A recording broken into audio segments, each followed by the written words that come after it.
2010 eu tive o prazer de participar de uma viagem incrível à Austrália. Junto com um grupo de empresários, pesquisadores e professores, nós fomos conhecer o melhoramento genético do eucalipto, lá na Austrália, a terra do eucalipto. E lá os pesquisadores trouxeram vários materiais genéticos para o Brasil, várias sementes. Passados 7 anos, eu voltei aqui ao IPF para saber o que aconteceu de lá para cá. O que nós fizemos? Vamos colocar numa ordem cronológica. Inicialmente nós fizemos um processo de importação após a visita, porque durante a visita nós observamos diversas espécies, diversos materiais que poderiam ser testados nas condições brasileiras. Nós realizamos 2 tipos de importação. Uma importação para cada empresa, ou seja, cada empresa que estava conosco escolheu o material e nós realizamos via IPF, e uma outra importação que a gente fez cooperativa, dentro do programa de melhoramento do IPF. E esse é que eu vou contar para você o que a gente obteve de resultado. Então nós trouxemos diversas sementes de diversas espécies e procedências, e no ano de 2012 nós instalamos uma rede experimental em diversas condições do Brasil e até do Uruguai. E esse ano eu fiquei satisfeito, contente, porque nós conseguimos obter uma publicação que apresenta que existem espécies potenciais que não eram comercialmente utilizadas ou não são comercialmente ainda utilizadas. E isso é que nós estamos dando uma continuidade para o trabalho. E quais são essas espécies? O maior destaque que nós tivemos nessa fase inicial, que apesar de 7 anos parecer muito tempo, para um programa de melhoramento de eucalipto não é tanto tempo. É o Corymbia Henry, que por algum motivo não era utilizado no Brasil, e o Eucalyptus longirostrata. E o longirostrata já tem alguns trabalhos realizados no nosso país, e ele é interessante para condições de seca, ou seja, um estresse que cada dia mais nós temos no setor florestal, nós temos uma nova espécie para tentar trabalhar. E esse seria o nosso próximo passo. Então nós montamos uma rede experimental e esses resultados iniciais nos mostrar quais espécies têm maior potencial e delas nós vamos montar populações de melhoramento, ou seja, eu vou unir a base que eu tenho de diversas procedências de determinadas espécies para estar produzindo essas sementes ou pólen nas condições do Brasil, ou seja, eu vou fazer um pré-melhoramento. E esse projeto chama Melhoramento de Populações, que faz parte do programa de melhoramento do IPF. Mas tem outras espécies também que se deram bem, né? Sim, nós temos. Nesse trabalho, a gente não só ficou única e exclusivamente com os materiais da Austrália. Existem outras espécies que nós já conhecemos no Brasil, na verdade são várias, que nós incluímos no projeto. Então, atualmente, esse projeto de melhoramento de populações tem 17 espécies diferentes implantadas. É lógico que questão de floração e obtenção de pólen ou semente, isso vai demorar alguns anos, dependendo da espécie. Alguns materiais já têm 2, 3 anos de plantio, esses já estão florescendo. Agora, outras espécies, apesar de chegar numa idade mais avançada, a floração é um pouco mais difícil. Então, para cada espécie, a gente tem um cronograma diferente. E qual o resultado final que você diria que resultou dessa viagem? Eu diria que a gente conseguir aumentar a diversidade de espécies é o melhor resultado, porque a gente introduziu muitos materiais e desses vários a gente conseguiu, com certeza, algumas espécies para estar trabalhando na diversidade aqui do país. E essa pesquisa tem muito tempo, mais tempo pela frente ainda, né? Não, com certeza, 7 anos é apenas o começo para nós termos ideia de quais os materiais têm potencial. Agora, o trabalho de melhoramento ele não pode parar. Eu acho que esse é o principal ponto. Nós viemos numa viagem, nós vimos coisas interessantes, trouxemos, testamos, estamos compondo as populações e esses materiais ainda têm que ser trabalhados. Com certeza é uma fase inicial e são algumas décadas de trabalho aí, com certeza. E esses materiais estão em que locais? Boa pergunta. Nós estamos com os materiais espalhados em mais de 10 locais diferentes. Pode ser empresas que são afiliadas ou associadas ao IPF, ao Programa de Melhoramento. São instituições de pesquisa, normalmente universidades, que têm um número maior. E espalhado de norte a sul do país. Temos materiais desde o Rio Grande do Norte, já implantado, e temos materiais lá em Santa Catarina. Então a diversidade é bem grande. Atualmente são 10 instituições aí com material dentro. E só é possível por essa quantidade de espécies, a gente precisa de clima diferente, então com essas parcerias é que é possível realmente fazer. O programa cooperativo, um dos viés dele é esse, ser cooperativo, ter várias instituições participando.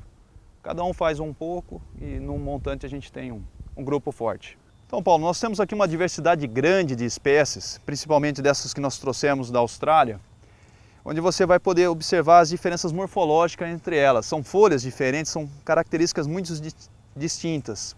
E pensando nos estresses, nós temos essas diferenciações também.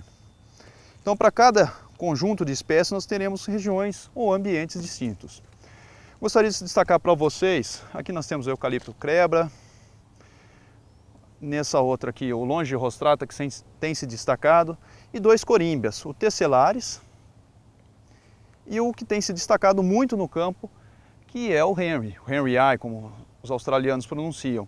E ele tem uma folha larga, então ele é bem diferente realmente dos outros e é impressionante o resultado dele. Ele cresceu de norte a sul do país, foi uma das espécies com maior desenvolvimento.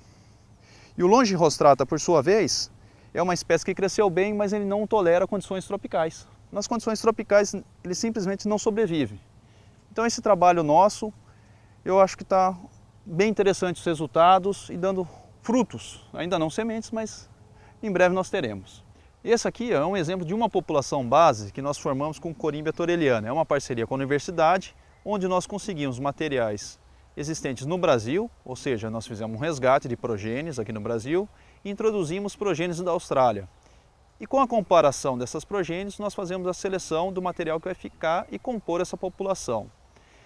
Esse material ele tem 4 anos e ele já foi desbastado, já passou pelo primeiro desbaste. Então todos os resultados que nós obtivemos no campo direcionou que o thoreliana era uma boa espécie. E esse é o trabalho, esse é um resultado que nós obtivemos.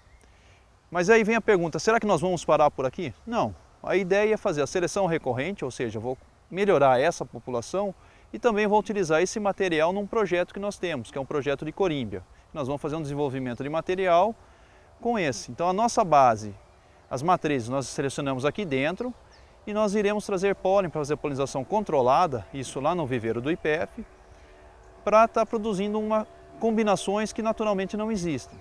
E esses híbridos nós vamos testar em diferentes condições do Brasil. Voltando àquela pergunta sua da Austrália, Paulo, essa foi uma espécie que era utilizada na hibridação dentro do gênero Corymbia.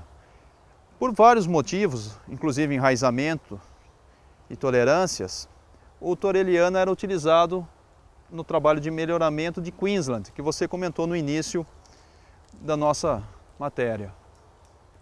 E nós também estamos apostando nessa linha. Aí vem uma pergunta à cabeça, por que escolhemos o Corymbia thoreliana?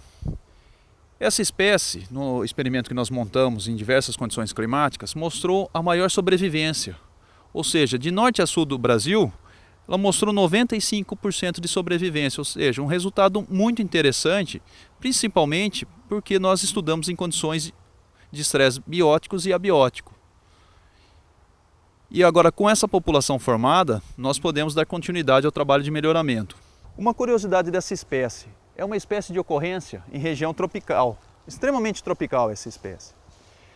Mas ela se mostrou com bom comportamento mesmo em condições bem diferentes, ou seja, distintas das regiões tropicais, com ocorrência de seca e até mesmo de geada. Por isso é que nós estamos investindo nela e acreditamos que teremos bons resultados. Esse projeto nós temos o apoio não só das empresas florestais, mas também de vários professores e pesquisadores. Lógico que a nossa parceria por estar em São Paulo é muito forte com a Unesp e com a USP.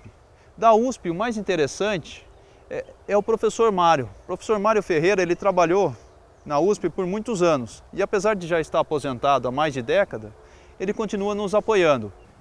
Já se pergunta se tem eucalipto para serraria. Já se pergunta se tem eucalipto para laminação. Eu acho que o que foi feito para celulose e papel e para lenha é uma coisa.